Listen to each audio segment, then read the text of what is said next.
Hello students, कैसे हैं आप सभी। उम्मीद करता हूँ आप सभी अच्छे हैं। तो जो हमने नेशनल इनकम का हमारा चैप्टर 3 स्टार्ट किया हुआ था, ये उसका लास्ट पार्ट होगा आज। और आज आपका जो चैप्टर है वो फिनिश हो जाएगा। उसके बाद कल हम नेक्स्ट चैप्टर हमारा स्टार्ट करेंगे। तो चलिए आज की क्लास हम स्टार्ट करते हैं। आज जो हम क्लास में स्टार्ट कर रहे हैं, सबसे पहले जो हमारे पास है वो है हमारा कि जो हम नेशनल इनकम मेज़र करते हैं उसके अंदर क्या क्या डिफ़िकल्टीज आती हैं, क्या क्या परेशानी आती हैं जब हम नेशनल इनकम को काउंट करते हैं। कि अगर हमें क्या है, जीडीपी को फाइंड करना है, तो जो जीडीपी को फाइंड करने में हमें क्या क्या प्रॉब्लम्स आती हैं उसकी हम यहाँ पे बात करेंगे। तो फर्स्ट हम देखेंगे जो हमारा कॉन्सेप्चुअल डिफ़िकल्टीज़ हैं वो क्या है। इसमें फर्स्ट आता है हमारा difference between final and intermediate goods. कि जब हम जीडीपी को काउंट करते हैं तो जीडीपी के अंदर हम क्या लेते हैं, फाइनल गुड्स एंड सर्विसेज का हम प्रोडक्शन लेते हैं। कि जब हमें निकालनी होती है जीडीपी, तो हम जो इस फाइनल गुड्स एंड सर्विसेज होती हैं मनी वैल्यू को हम लेते हैं। लेकिन एक जो डिफ़िकल्टी आती है वो ये आती है कि जो हम गुड जिसका हम जीडीपी को फाइंड करने में हम यूज़ कर रहे हैं, उसको हम कैसे कैटेगराइज करें कि वो फाइनल गुड है या इंटरमीडिएट गुड्स है। एग्जाम्पल है कि पेपर को एक स्टेशनरी आइटम की तरह यूज़ किया जाता है, तो वो क्या है, एक ऑफिशियली वो फाइनल गुड्स होता है। बट अगर एक बुक बनाने के लिए उस पेपर का यूज़ किया जाता है तो वो एक इंटरमीडिएट गुड्स की तरह हम उसको यूज़ करते हैं। तो इस तरीके से गुड्स जो हैं, कुछ गुड ऐसी होती हैं जिनके मल्टीपल यूज़ होते हैं, तो हमारे लिए परेशानी होती है कि हम उसको किस तरीके से कैटेगराइज करें कि वो फाइनल गुड है या इंटरमीडिएट गुड्स है। तो अगर आपको ये प्रॉपर नॉलेज नहीं होगी कि वो गुड्स किस कंडीशन में है, क्या वो फाइनल गुड है या वो इंटरमीडिएट गुड्स है, तो आप नेशनल इनकम को सही तरीके से मेज़र नहीं कर पाएंगे। नेक्स्ट आता है हमारे पास चेंज इन प्राइस। कि अगर हम बात करें प्रेजेंट कंडीशन की, तो जो प्राइस के चेंज होते हैं वो बहुत ही जल्दी चेंज हो जाते हैं। बहुत ही जल्दी आपके जो प्राइस हैं वो कंटिन्यूसली उनमें हम चेंज देख सकते हैं। सपोज़ करिए कि आप नेशनल इनकम मेज़र कर रहे हैं आज की डेट में 5 जनवरी 2021 में। आप आज के दिन जीडीपी को आप काउंट करना चाहते हैं।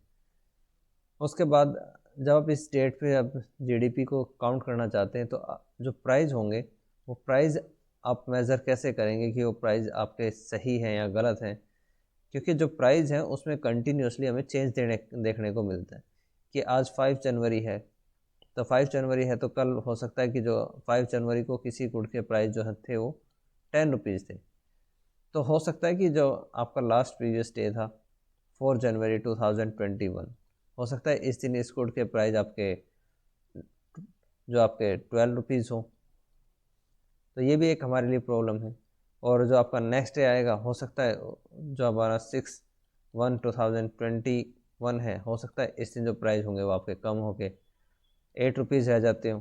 तो इन कंडीशंस के अंदर क्या है, जो प्राइस है वो बहुत जल्दी अगर फ्लक्चुएट होगा, उसमें बहुत ज़्यादा जल्दी चेंज आएगा, तो हम नेशनल इनकम को सही तरीके से मेज़र नहीं कर सकते। तो एक प्रॉब्लम है हमारे सामने।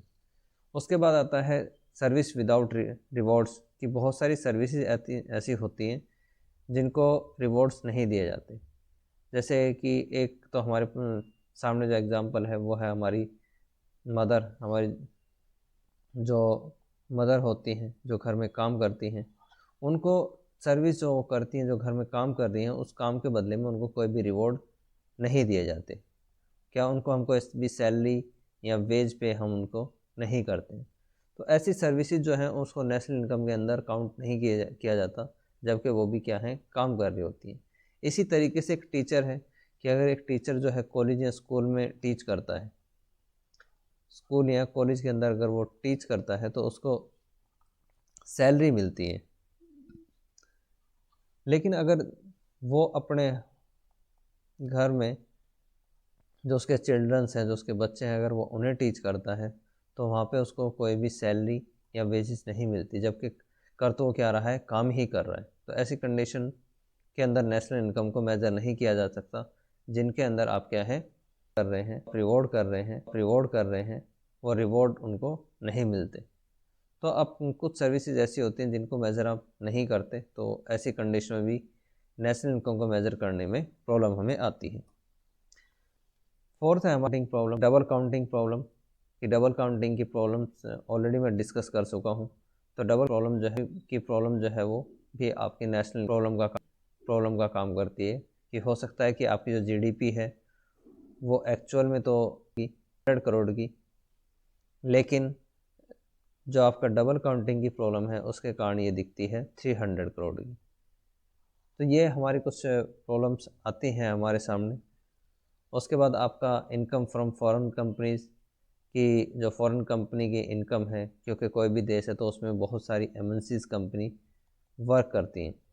जैसे अगर हम इंडिया की बात करें तो इंडिया में हमारे पास सैमसंग है, आईफोन है, उसके बाद हमारे पास एमआई है। ये सारी कंपनियां क्या हैं, बाहर की कंपनियां हैं, और ऐसी हज़ारों कंपनियां क्या हैं किसी भी देश के अंदर काम करती हैं।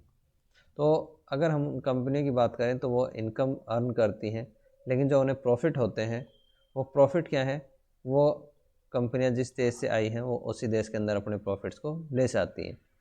जैसे अगर हम बात करें यूएस, जो आईफोन है, तो आईफोन कहाँ की कंपनी है, यूएसए की कंपनी। तो जो भी ये प्रॉफिट अर्न करेगी वो प्रॉफिट कहाँ ले जाएगी, यूएसए के अंदर ले जाती है। तो ऐसी कंडीशन में जो फॉरेन कंपनीज होती हैं जो कि इनकम अर्न करती हैं, उसको हम कैसे मेज़र करें, वो एक हमारे सामने प्रॉब्लम आती है।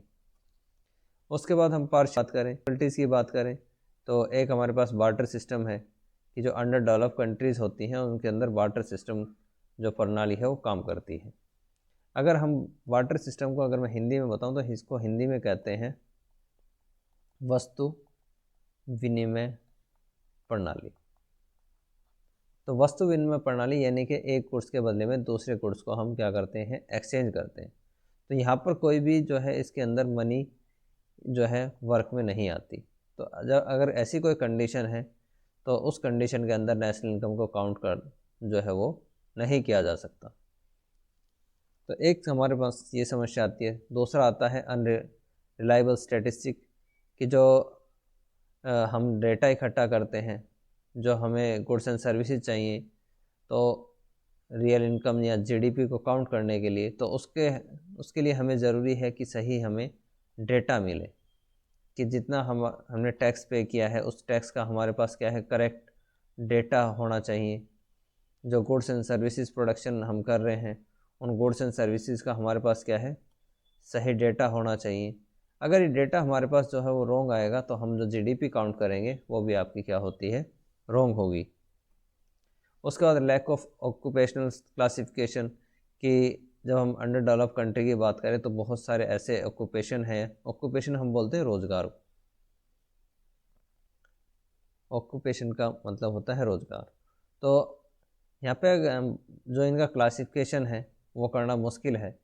जैसे कि अगर हम बात करें कि अगर मान लीजिए कोई आपके पास सोना के जो बस स्टैंड है उसके पास कोई भी रेहड़ी वाला है जो कि एप्पल या ऑरेंज सेल करता है, तो हमारे लिए ये प्रॉब्लम का क्रिएट करता है कि हम उसको किस तरीके से उसको हम क्लासीफाई करें, कि वो सर्विस दे रहा है या उसका बिजनेस है। इस तरीके से उसका क्लासिफिकेशन करना हमारे लिए एक प्रॉब्लम क्रिएट कर देता है। अगर हम उसको क्लासीफाई अच्छे से नहीं कर पाएंगे तो ये हमारे लिए क्या है, हम उस जो जब नेशनल इनकम हम काउंट करेंगे तो उसमें एक प्रॉब्लम का काम करता है। उसके बाद आता है प्रोडक्शन ऑफ सेल्फ कंजम्पशन, कि जैसे कि एक अगर हम किसान की बात करें, एक फार्मर अगर हमारे पास है, तो फार्मर क्या है, वीट का प्रोडक्शन करता है। लेकिन मान लीजिए जो वीट का प्रोडक्शन कर रहा है वो सेल्फ के लिए करता है, यानी कि अपने जो स्वयं है उसके लिए वो क्या करेगा, प्रोडक्शन कर रहा है, कि इस वेट को वो क्या करेगा, सेल नहीं करेगा, बल्कि इस वेट का क्या है, वो सेल्फ कंजम्पशन करता है, यानी कि अपने घर के कंजम्पशन के लिए वो इसका प्रोडक्शन करता है। तो ऐसी कंडीशन में क्या है, हम मेज़र नहीं कर सकते कि उसकी जो वीट का उसने प्रोडक्शन किया है उसकी कीमत क्या है। तो जब अगर आप इस टोटल प्रोडक्शन की के प्राइस को अगर हम मेज़र नहीं कर सकते तो हम इसको जीडीपी के अंदर भी काउंट नहीं करेंगे। तो ऐसी कंडीशन में अगर हम जीडीपी को निकालते हैं, जीडीपी को फाइंड करते हैं, तो हमारा जो जीडीपी आएगा वो सही नहीं आता। उसके बाद हम बात करते हैं रियल जीडीपी और नॉमिनल जीडीपी की। तो अगर मैं बात करूं यहाँ पे नेशनल प्रोडक्शन की, तो नेशनल प्रोडक्शन है सम ऑफ टोटल प्राइस इनटू में गुड्स। यानी कि अगर मान लीजिए हमें निकालना है क्या, नेशनल इनकम, तो नेशनल इनकम या नेशनल प्रोडक्शन हम कैसे निकालते हैं कि हमारे पास क्या है, समीशन होता है किस चीज़ का, प्राइस इनटू में जी। पी से हम प्राइस को डिनोट करते हैं, जी से हम डिनोट करते हैं किसको, गुड्स एंड सर्विसेज को।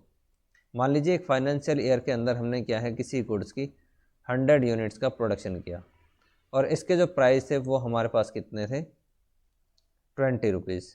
तो उस कंडीशन में जो हमारे पास जो टोटल नेशनल इनकम आएगी वो कितनी आती है, 20 मल्टीप्लाई बाय 100, तो ये आती है हमारे पास 2000 के इक्वल। तो 2000 हमारे पास क्या है, ऐसी कंडीशन में नेशनल इनकम है। अब बात करते हैं कि आपका रियल और नॉमिनल आपका जीडीपी क्या होता है। बात करते हैं, सबसे पहले हम एक टेबल ले लेते हैं कि हमारे पास क्या है, एक प्रोडक्शन है, दूसरा हमारे पास एक ईयर है 2013, और एक ईयर ले लेते हैं हम 2020 या 20 ले लेते हैं। इस 20 के अंदर हमारे पास क्या है, प्रोडक्शन है, और हमारे पास क्या है, इस प्रोडक्शन के प्राइस। तो अगर हम बात करें क्या कि अगर हमारे पास 2013 के अंदर हमने किसी गुड्स की क्या है 100 यूनिट्स का प्रोडक्शन किया और उस 100 यूनिट के प्राइस कितने हैं, 10 रुपीज़ है, तो हमारे पास क्या है, 2013 के अंदर जो हमारी जीडीपी आएगी वो कितनी आएगी, 1000 रुपीज़। ये हमारे पास क्या है, जीडीपी एट मार्केट प्राइस। अब हमारे पास अगर हम बात करते हैं 2020 की, तो 2020 के अंदर एक कंडीशन तो हमारे पास ये है कि आपने प्रोडक्शन किया है कितने का 2020 के अंदर, 200 यूनिट्स का, और 200 यूनिट का जो आपने प्रोडक्शन किया है इसके प्राइस हमारे पास इस टाइम कितने हैं, मान लेते हैं ये भी आपके पास 20 रुपीज़। तो अब हमारे पास जो जीडीपी आएगी वो कितनी आएगी, 4000 रुपीज़ के इक्वल। ठीक, ये क्या है हमारे पास, जीडीपी एट मार्केट प्राइस भी हम इसको कह सकते हैं, या आप इसको नॉमिनल जीडीपी भी कह सकते हैं। अगर हम बात करें नॉमिनल जीडीपी की, तो ये तो हमारे पास क्या है, नॉमिनल जीडीपी, या हम इस जीडीपी एट मार्केट प्राइस भी हम इसको बोल सकते हैं, या एक नाम और है इसका, जीडीपी एट करंट प्राइस। यानी कि करंट का मतलब है जो अभी प्राइस है, वर्तमान में अभी के प्राइस। दूसरा हमारे पास क्या है कि ये तो हमारे पास क्या हो गई, जो नॉमिनल जीडीपी है वो। लेकिन अगर हम बात करें रियल जीडीपी की, तो रियल जीडीपी हमारे पास क्या होती है, या रियल जीडीपी बोल लीजिए या रियल इनकम हम इसको बोल सकते हैं। ये है कि आप क्या करें, जो जीडीपी है 2020 में जो आपका प्रोडक्शन है, उस प्रोडक्शन को हम क्या है, किसके बेस पे काउंट करें, जो प्रोडक्शन जो प्राइस था हमारे पास 2013 में। 2013 को या 2013 को हम क्या है, एक बेस ईयर मान सकते हैं। बेस ईयर को हम हिंदी में बोलते हैं आधार वर्ष। इसके बेस पे हम क्या है, ये देखते हैं कि जो हमारी जीडीपी है वो कितनी बढ़ी है। कहीं ऐसा तो नहीं है कि जो हमारी जीडीपी है वो एक्चुअल में बढ़ी ना हो और सिर्फ जो गुड के प्राइस हैं सिर्फ वो बढ़े हों। यानी कि हो सकता है कि जो आपकी महंगाई है सिर्फ वो बढ़ गई हो, और महंगाई के बढ़ने के कारण क्या है, हमारी जो चीज़ हो गई हो। तो ये चीज़ अगर हमें फाइंड करनी है, तो इसके लिए सॉल्यूशन हमारे पास क्या है कि जो 2020 के अंदर जो हमने उत्पादन करा है, जो हमने प्रोडक्शन करा है, उस प्रोडक्शन को हम निकाल लें किसके बेस पे, जो हमारे पास आधार वर्ष है, जो बेस ईयर है उसकी कीमत के ऊपर। तो इसको हम कैसे निकालेंगे कि current year production of current year multiply by price of base year. तो हमारे पास जो करंट ईयर क्या है, करंट ईयर तो हमारे पास क्या है 2020। तो इसमें हमने प्रोडक्शन कितने का किया है 200 यूनिट का, और मल्टीप्लाई हम किसके साथ करें, जो बेस ईयर है यानी कि 2013 में जो गुड्स के प्राइस है उसके साथ। तो वो कितने थे हमारे पास 10 रुपीज़। तो टोटल जो हमारे पास प्रोडक्शन हुआ वो कितने का हुआ 2000 का। तो ये जो 2000 हमारे पास आएंगे, ये 2000 आपके पास क्या है नॉमिनल जीडीपी है, सॉरी ये हमारे पास क्या है रियल जीडीपी है। यानी कि हम ये कह सकते हैं कि जो आपका प्रोडक्शन है एक्चुअल में वो बढ़ा है कब तक 2020 से 20 में कितना 200 यूनिट, पहले कितना था 2013 में 100 यूनिट। तो इस कंडीशन में हमारे पास क्या है ये प्रोडक्शन बढ़ गया। तो ये हमारे पास क्या है रियल जीडीपी। रियल जीडीपी हमारी कितनी बढ़ी है 2013 में हमारे पास कितनी थी 2013 में थी हमारे पास 1000 रुपीज़ ये, और 2020 में हमारे पास कितनी है 2000 के इक्वल। तो हमारी जो रियल जीडीपी है वो कितनी इंक्रीज़ हुई हमारी, वो इंक्रीज़ हुई कितनी 1000 के इक्वल। तो डिफरेंस होता है कि आपका रियल जीडीपी क्या है और नॉमिनल जीडीपी आपका क्या है। इसको हम और कैसे काउंट कर सकते हैं कि जो आपका नॉमिनल जीडीपी होता है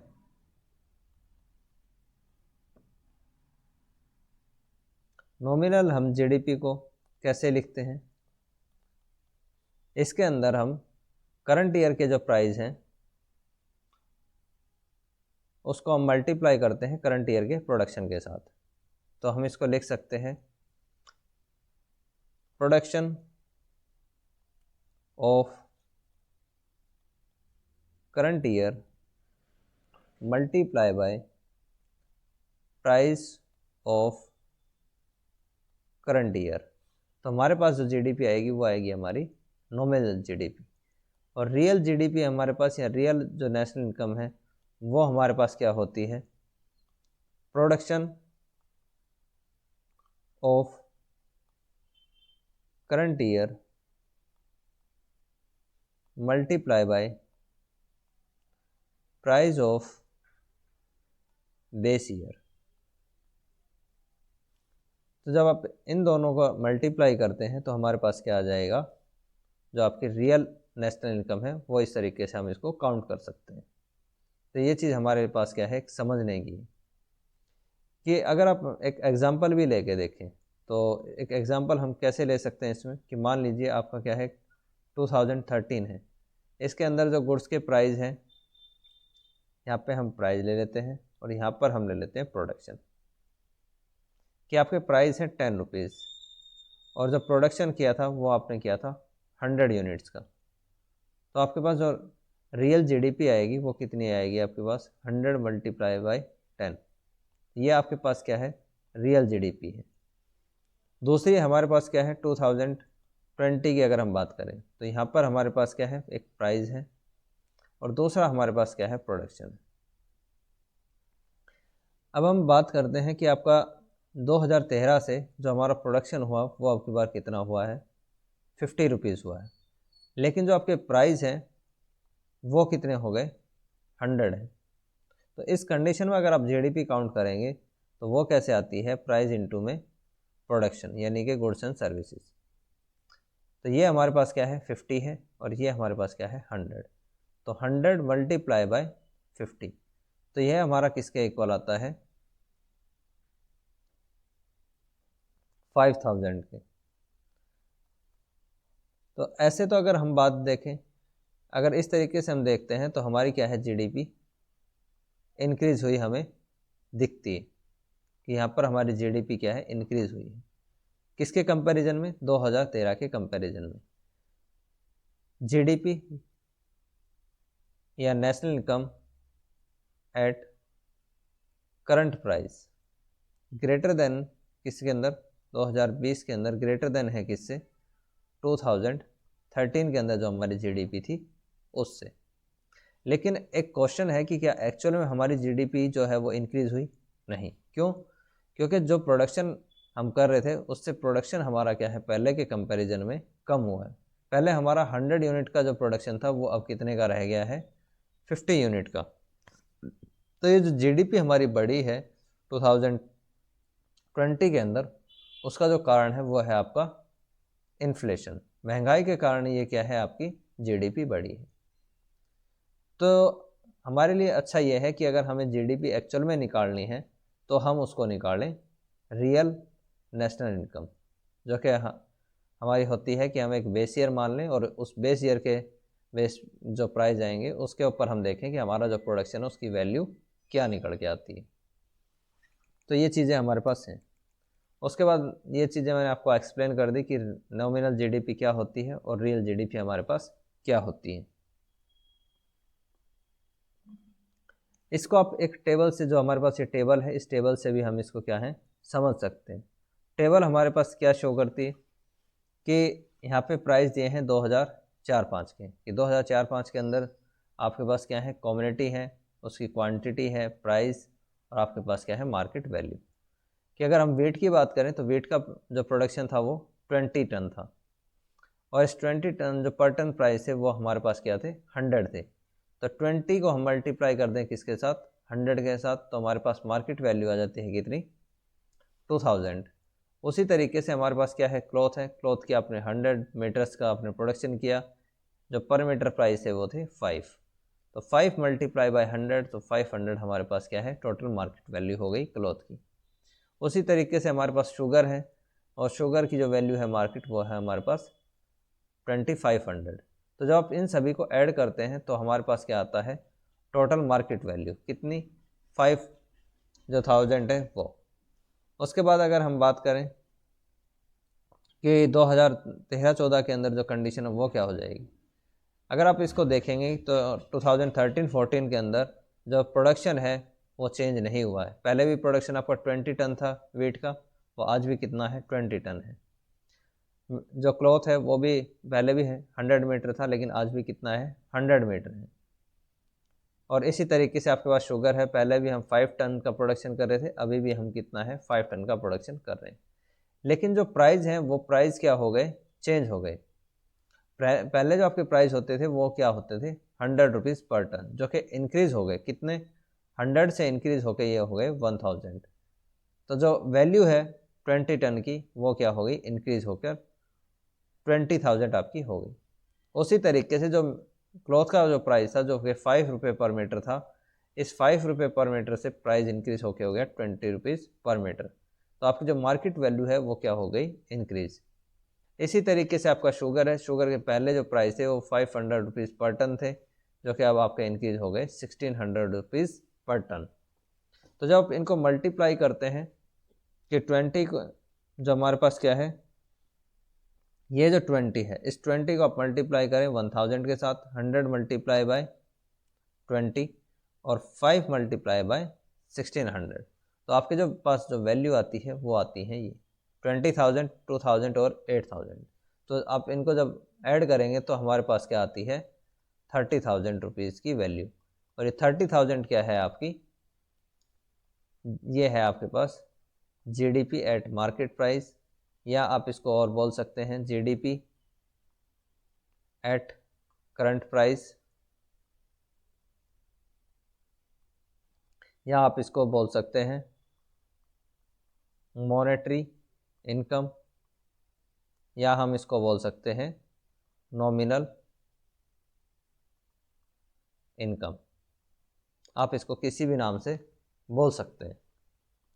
सेकंड कंडीशन क्या है हमारी change in real income. Change in real income क्या है, इसको भी हम टेबल से देख लेते हैं कि जैसे हमारे पास 2004-05 है, इसके अंदर वेट का प्रोडक्शन हमारा कितना है 20 है, क्लॉथ का प्रोडक्शन 20 जो हमारा 100 मीटर्स है, और शुगर का प्रोडक्शन आपका कितना है 5 टन। और जो प्राइस है हमारे पास इस कंडीशन में, प्राइस आपके पास वेट के 100 है, क्लॉथ आपके पास 5 रुपीज़ पर मीटर है, और जो शुगर है वो 500 रुपीज़ पर मीटर हमारे पास दिया हुआ है। उसके बाद क्या होता है जब आप इनको मल्टीप्लाई करते हैं तो आपके पास ये वैल्यू आती है 20 मल्टीप्लाई बाई 100, 100 मल्टीप्लाई बाई 5 और 5 मल्टीप्लाई बाई 500। तो जो टोटल वैल्यू आएगी वो आपकी 5000 के इक्वल आती है। उसके बाद क्या होता है कि 2013-14 के अंदर जो प्रोडक्शन है इनका इंक्रीज होता है। जो वीट का प्रोडक्शन है वो 20 से इंक्रीज होकर कितना हो गया 30, यानी कि आपका जो प्रोडक्शन है उसमें इंक्रीज हुआ। क्लॉथ का प्रोडक्शन कितना है 100 से 200 हो गया, और जो आपके पास शुगर का प्रोडक्शन है वो 5 टन से 10 टन हो गया। तो इस कंडीशन में क्या है, हमारा जो प्राइस है गुड्स के वो क्या है कांस्टेंट है। पहले भी 100 रुपीज़ पर टन थे वीट के, वो आज भी क्या है 100 है। तो इस कंडीशन में जब आप इन दोनों को मल्टीप्लाई करेंगे तो हमारे पास जो वैल्यू आती है वो 300 है वीट की, और जो क्लॉथ की है वो 1000 है, और जो शुगर की है वो 5000 है। जब आप इनको ऐड करेंगे तो वैल्यू हमारे पास कितनी आती है 9000। तो 9000 जो है हमारे पास वो क्या है, ये हमारे पास रियल इनकम है। या आप इसको और भी बोल सकते हैं जीडीपी एट कांस्टेंट प्राइस। तो ये हम इसको इन नामों से बोल सकते हैं। उसके बाद आता है रियल जीडीपी एंड आपका national income at constant price. इसके बारे में आपको बता चुका हूँ कि अगर आपको किसी भी इकोनॉमी की एक्चुअल कंडीशन जाननी है तो उस कंडीशन के लिए ज़रूरी है कि आप जो जीडीपी काउंट करें वो किसके ऊपर करें, जीडीपी एट कांस्टेंट प्राइस। यानी कि जैसे आप बेस ईयर जो हमने लेके किया था उस बेस ईयर से कि 2013 को अगर हम एक बेस ईयर मानते हैं तो 2013 में अगर जो प्राइस है वो आप लीजिए कि अगर किसी गुड के 2013 में 10 रुपये प्राइस है, और 2020 के अंदर का जो प्रोडक्शन है कि यहाँ पे हम क्या लेते हैं इसका प्रोडक्शन, कि अगर किसी गुड का जो प्रोडक्शन है वो कितना हुआ है 100 यूनिट का है। तो जब आप इनको मल्टीप्लाई करेंगे तो करंट ईयर का प्रोडक्शन और बेस ईयर का जो प्राइस है उसको, तो हमारे पास कितना आता है 100 मल्टीप्लाई बाई 10 इक्वल आता है किसके 1000 के। तो ये 1000 हमारे पास क्या है कांस्टेंट प्राइस के ऊपर जीडीपी है।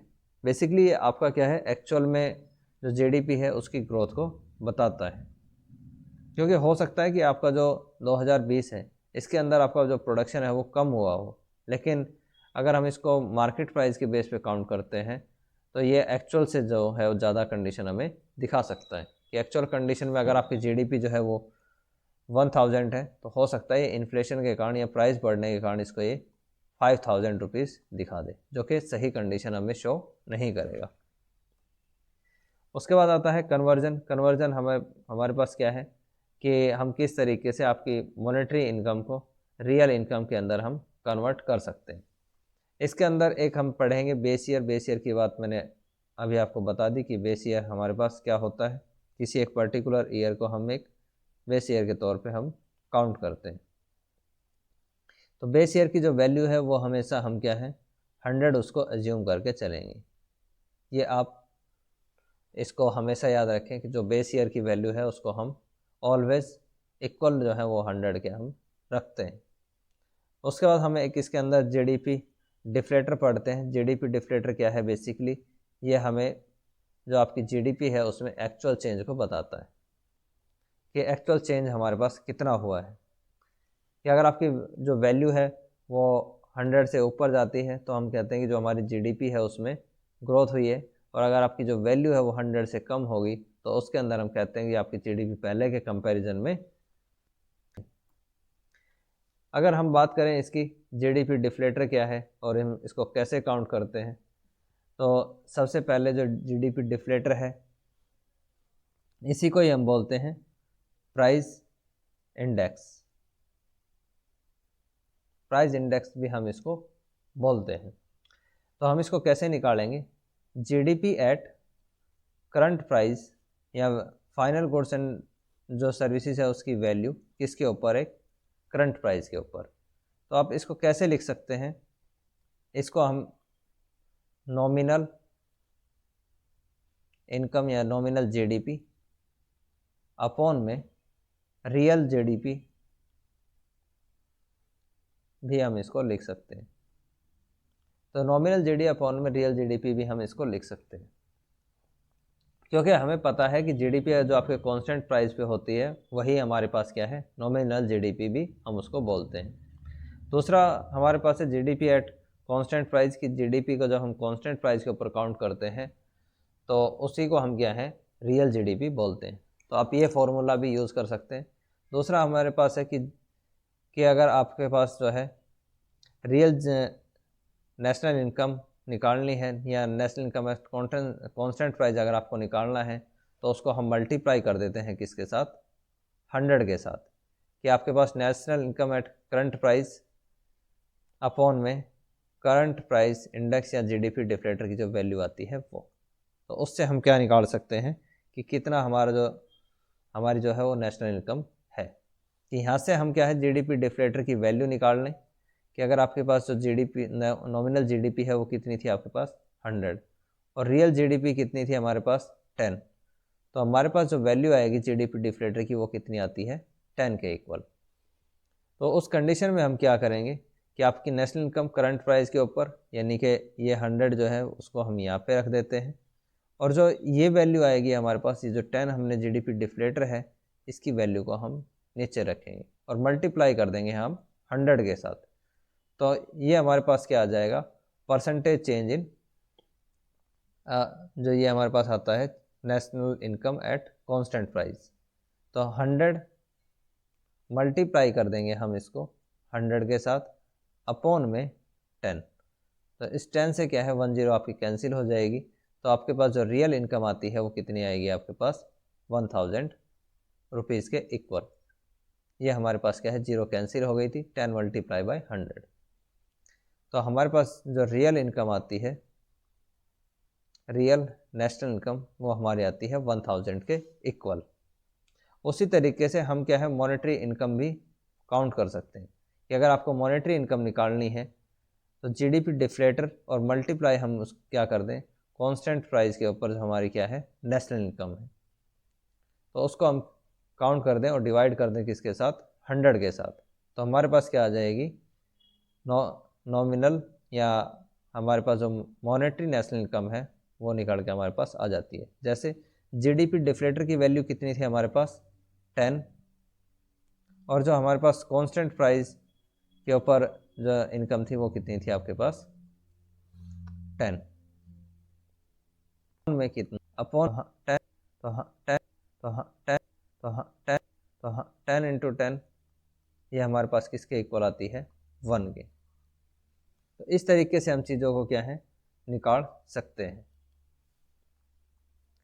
उसके बाद आता है कि अगर आपका इम्प्लिसिट जो जीडीपी है अगर उसको निकालना है तो उसके लिए हमारे पास जो फॉर्मूला होता है जीडीपी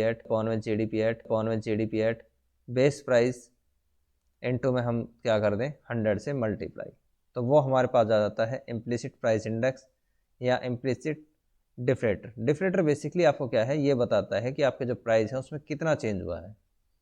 फॉर एग्जांपल आपकी जो जीडीपी है कांस्टेंट प्राइस पे वो मान लेते हैं हमारी क्या है 100 के इक्वल है। GDP at current price, current price का मतलब है जो आज के प्राइस है, प्राइस। उसके बाद हमारे पास क्या है GDP at base price. GDP at base price, GDP at base price, base price का मतलब है जो पुरानी कीमत है वो उसके ऊपर, ये है 2020 की कीमत या 2021 की यानी कि आज की कीमत, और पुरानी कीमत का मतलब है 2013 या जो भी हमने बेस ईयर लिया है वो। तो ये वैल्यू हम कितनी मान लेते हैं, ये मान लेते हैं आपकी 50 और जो हमारे पास क्या है अब इस फॉर्मूले में हम रखते हैं तो ये आपका 100 अपॉन में 50 इंटू में आपका क्या है 100। तो ये हमारे पास क्या है 10 से 10 कैंसिल हो गई 5 और 2। तो ये अगर हम बात करें कि आपका जो जीडीपी डिफ्लेटर है या हम इसको बोल रहे हैं इम्प्लिसिट डिफ्लेटर, तो ये हमारा आता है किसके इक्वल 200 के इक्वल आ जाता है। उसके बाद हम कन्वर्जन जो है हम उसको इस टेबल से भी देख सकते हैं कि आपकी नॉमिनल जीडीपी पहले कितनी थी 200 थी, प्राइस इंडेक्स या जीडीपी डिफ्लेटर कितना है वो आपका 200 के इक्वल है, और इसी को हम क्या है फॉर्मूले में हम रख के और 100 से जब इसको कैंसिल करोगे तो वो हमारा किसके इक्वल आता है 100 के। Difference between national income at current price और national income at constant price. Basically अगर हम पहले डिफरेंस की बात करें तो पहला डिफरेंस हमारे सामने आता है कि जो आप नेशनल इनकम काउंट करते हैं किसके अंदर, कांस्टेंट प्राइस के अंदर। तो कांस्टेंट प्राइस जो है वो हमारा बेस ईयर का यानी कि एक्चुअल कंडीशन जो है हमारी, जो हमारी वास्तविक स्थिति है उसको दिखाती है क्या, जो हमारे पास कांस्टेंट प्राइस होते हैं,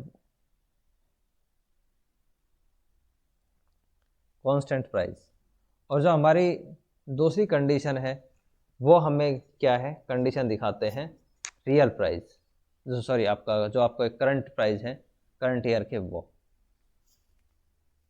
दूसरा हमारे पास क्या है, national income at constant price can be increase even when there is no increase of goods and services. For example हम इसको कैसे समझ सकते हैं कि अगर आपके पास क्या है 2013 है, एक कंडीशन हम लेते हैं 2013 के अंदर हमने कितना 100 यूनिट का प्रोडक्शन किया और प्राइस थे हमारे पास 10, तो जीडीपी हमारे पास कितनी आ जाएगी 100 मल्टीप्लाई बाई 10, ये आपके पास किसके 1000 के इक्वल है।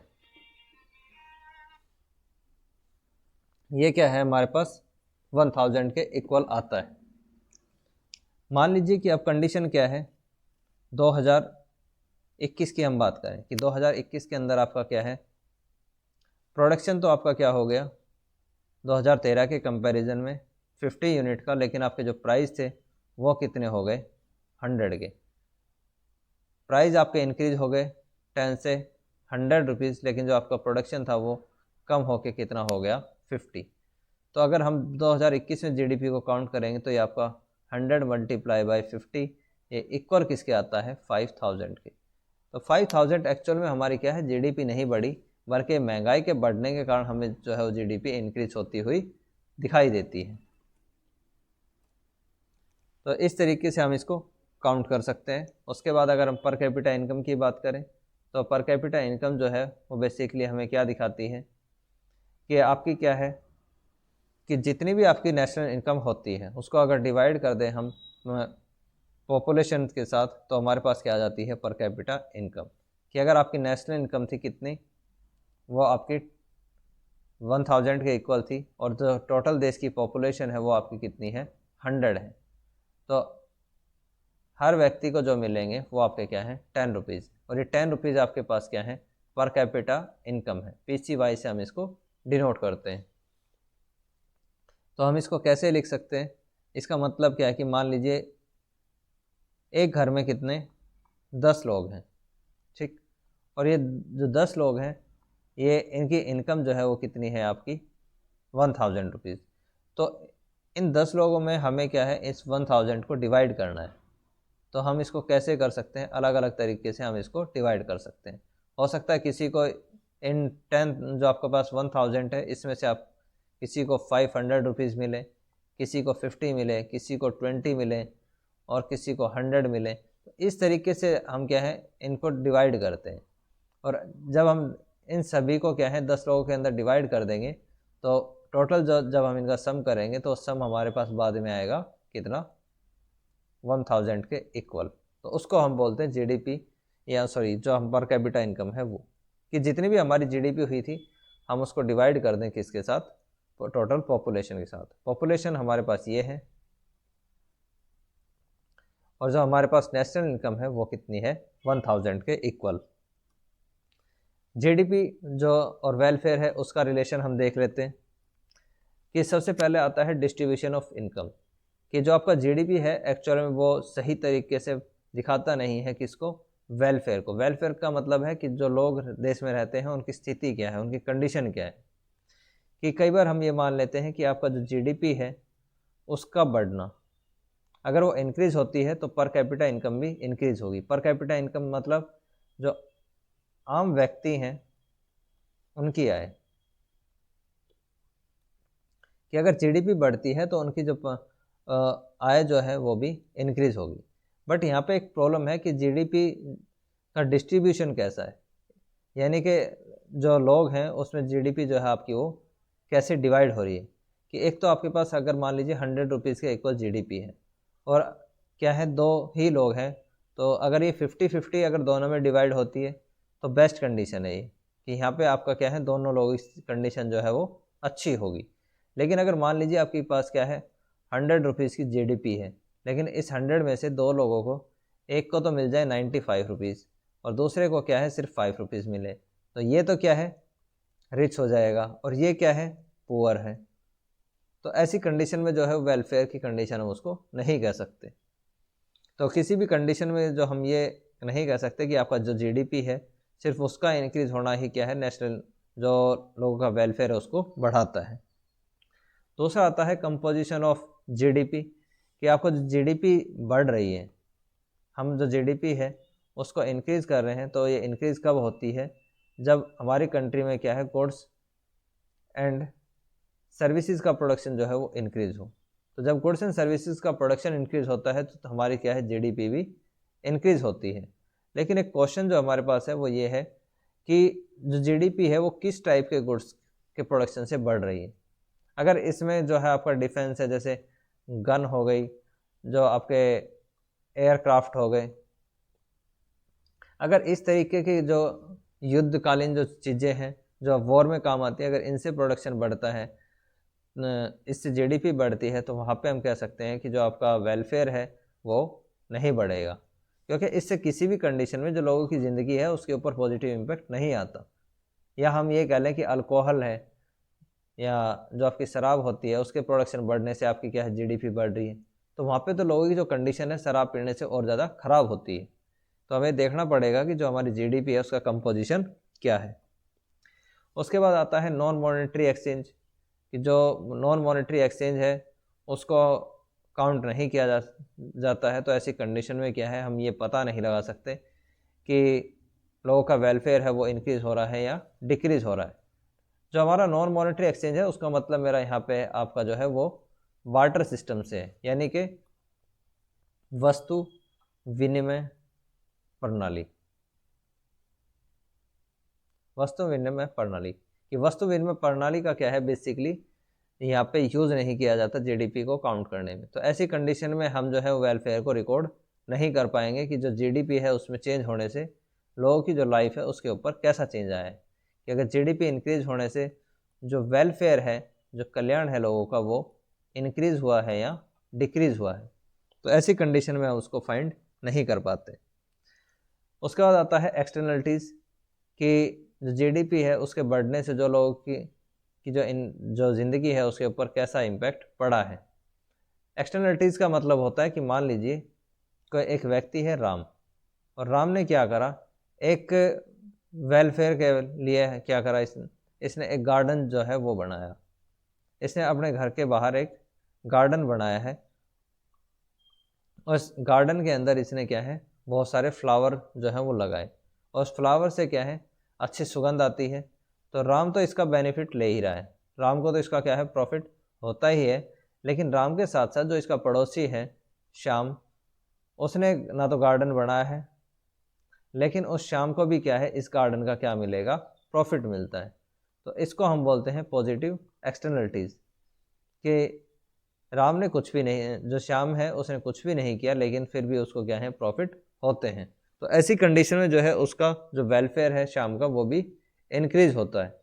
इसका इन्वर्स कंडीशन भी होती है कि अगर मान लीजिए कोई एमएनसी कंपनी लगती है किसी एरिया में जो कि क्या है पोल्यूशन करती है, तो इसके पोल्यूशन करने से क्या है इस कंपनी को तो बेनिफिट होते हैं, लेकिन जो इसके आसपास के जो लोग हैं जो हैंगे उनको क्या है लॉस होते हैं। तो ऐसी कंडीशन में क्या है जो आपकी एक्सटर्नलिटीज़ हैं वो नेगेटिव होती हैं और जो लोगों का वेलफेयर है उसको कम करती हैं। कि इस एमएनसी के क्या है प्रोडक्शन करने से जो देश की जीडीपी है वो तो इंक्रीज होती है, क्योंकि ये क्या कर रही है किसी ना किसी गुड्स एंड सर्विसेज का प्रोडक्शन करती है। लेकिन जो लोगों का वेलफेयर है वो क्या होता है कम होता है, उसके ऊपर क्या है नेगेटिव इम्पैक्ट पड़ते हैं। तो हम ये नहीं कह सकते कि सिर्फ आपका जो है जीडीपी इंक्रीज होने से जो वेलफेयर है लोगों का वो भी क्या होगा इंक्रीज होगा। क्योंकि हो सकता है कि लोगों के वेलफेयर के ऊपर नेगेटिव इम्पैक्ट पड़े।